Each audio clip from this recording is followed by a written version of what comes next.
West Virginia Senator Joe Manchin says Kristen Sinema is still concerned about the so-called Inflation Reduction Act, enough to the point where she could be a no vote. This while the president's economic advisors call the drop in gas prices, quote, remarkable. Prices were at just about $120, and today they're at about $95, so a $25 decline almost in oil prices. That's quite remarkable.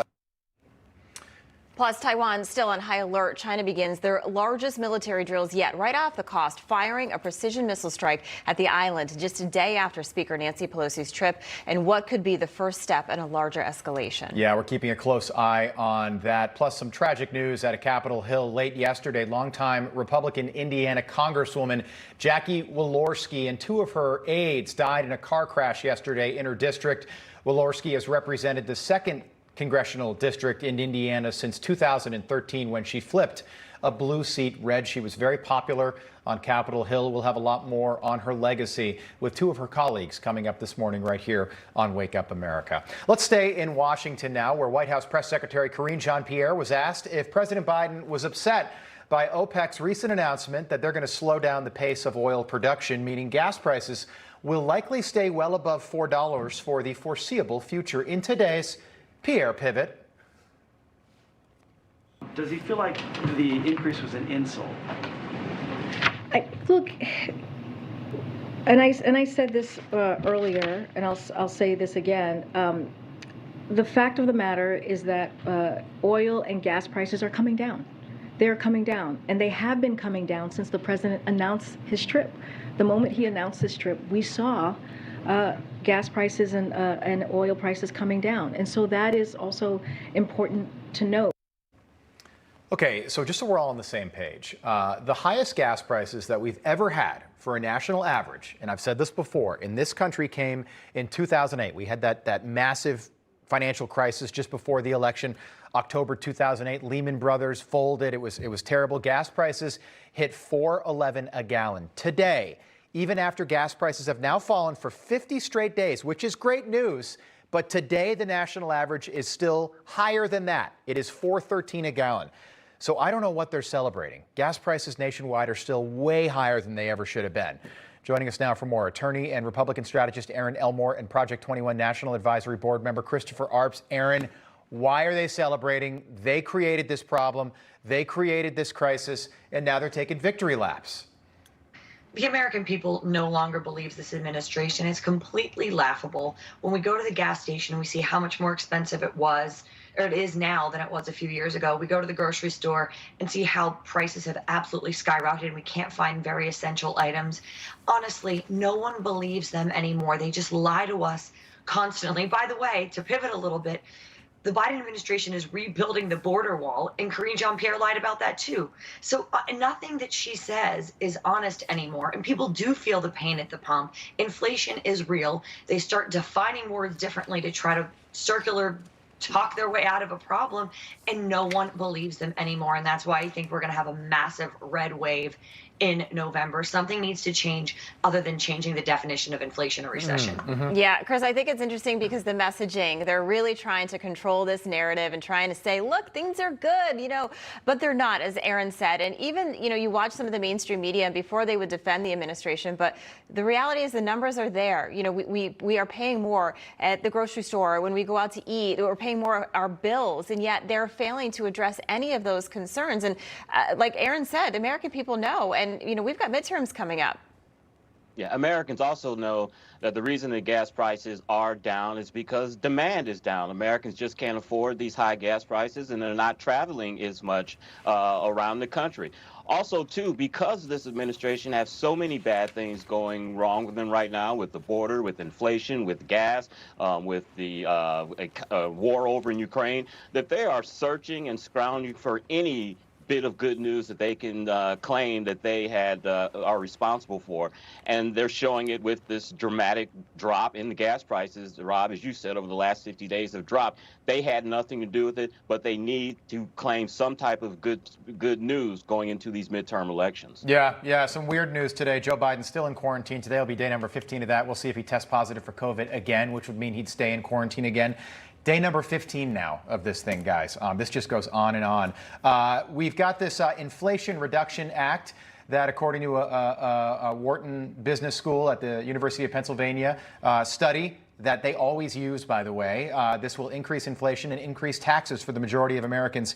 Here's CNBC on this Inflation Reduction Act. When you hear Do we have a sock? that they named it the Inflation Reduction Act, do you just laugh out loud? I mean, do you know how Washington works? But do you see the sort of irony in tacking on another $700 billion with tax increases and spending involved? Does that in any way look like an inflation reduction bill to you? Aaron, so this is the administration that you just said it. They're trying to redefine what a recession is. They claim the border is closed, but every month we get a new record for illegal crossings that we know about. All of the gas prices were blamed on Vladimir Putin, and now they're calling a bill that's going to spend almost $800 billion, something that's going to reduce inflation, where by all reasonable measures, it looks like the exact opposite. It's actually becoming terrifying how quickly this administration and our legislative branch just keeps spending money that we don't have. This is why inflation is so high. You don't double, triple, and quadruple down when you have a problem that you caused and do more of the same thing by increasing spending. Isn't this the definition of insanity? Doing the same thing over and over and expecting a different result? That's what they're doing here in Washington. And then we're just going to have the press secretary go on TV and say, hey, we're doing everything we can to lower inflation. And it's quite simply not going to work. I hope that Joe Manchin and Kyrsten Sinema do change their minds on this and really put their foot down and say, no, enough with the spending in Washington. We need to see natural measures to lower inflation. By the way, gas prices would be lower if we open the Keystone Pipeline, but nothing that we do in Washington seems to be logical. It's completely illogical and out of control. And by the way, this is what happens in third world countries when you just increase spending to the point where your currency has no value. And therein lies the problem. All right, two quick ones here. 10 a.m. this morning, so less than 2 hours from now, Ron DeSantis is going to apparently make a major announcement. His spokesperson, Christina Pushaw, who's delightful. I've been trying to get Ron DeSantis on Wake Up America. Ron, I was in Tampa, your hometown, for 5 years. Come on, Wake Up America. Aaron may have some pull. What's the major announcement? Aaron, Chris, anybody have any idea what this is? He's not announcing he's running for president. I can tell you that because he's running for governor, and he's got to win big in November, and then maybe he'll run for president. What do we think this is? I think he's going to go on The View. He already said he wasn't going to, but I think he's going to say, I've reconsidered, and I'm going to go on The View. That's what I think Interesting. it is. His spokesperson, Christina, who's delightful, by the way, delightful. Want to get him on the show. Brilliant girl. Brilliant. Lovely, lovely person. A lot of followers, by the way, on Twitter. She says, prepare for a liberal meltdown. That's the big teaser. That's why I think it's The View. Chris, what do you think? I agree with you, Aaron. I think he's going on to The View. I couldn't imagine what it would be. I'm not a Florida resident, so I'm not really in depth with the politics there. I know it's too early for him to announce for president, but I think you hit it right there, Aaron. You may be onto something.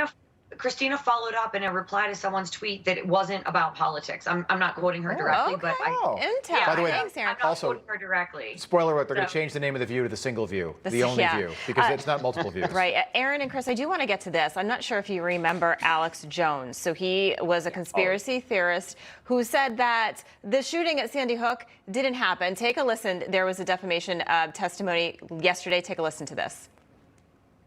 I wanted you to know that I am a mother first and foremost, and I know that you're a father, and my son existed. I really couldn't believe that it was totally staged at that point. Since I met the parents, and it's 100% real.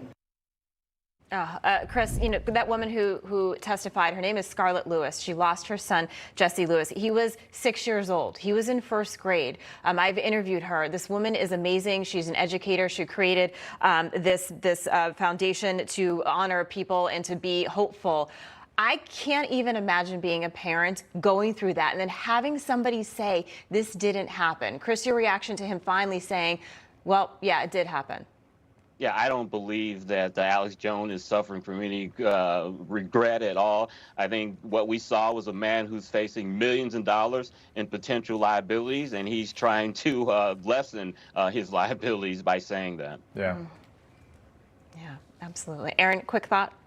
I think it's really sad because obviously Sandy Hook was real, and obviously Alex Jones just tarnished his reputation and harmed so many families, because there is good work that Alex Jones has done. Yes, many of them are conspiracy theories, but when you peel back the layers, all this is doing by him having said these things is tarnish his reputation and make him look terribly bad. And I think he's going to get hit where it hurts, and that's his wallet.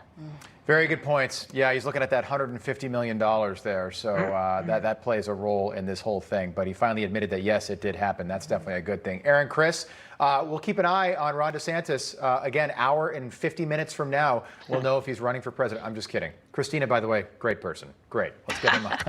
All right. Yes. We'll do it again soon. Thank you. Thank you. See you next Thursday. Yes. Hey, guys, it's Rob Carson. With inflation at its highest level in 40 years and interest rates skyrocketing, your retirement plans are in danger. Well, our friends at American Hartford Gold can help show you how to protect your savings and retirement accounts by diversifying your portfolio with physical gold and silver. Yeah. If you call them right now, they have a special offer. They will give you a free gold coin on your first qualifying order. So don't wait. Call now. Here's the number. 866-935-4309. That's 866-935-4309, or text Newsmax to 65532. That's Newsmax to 65532. Thank you.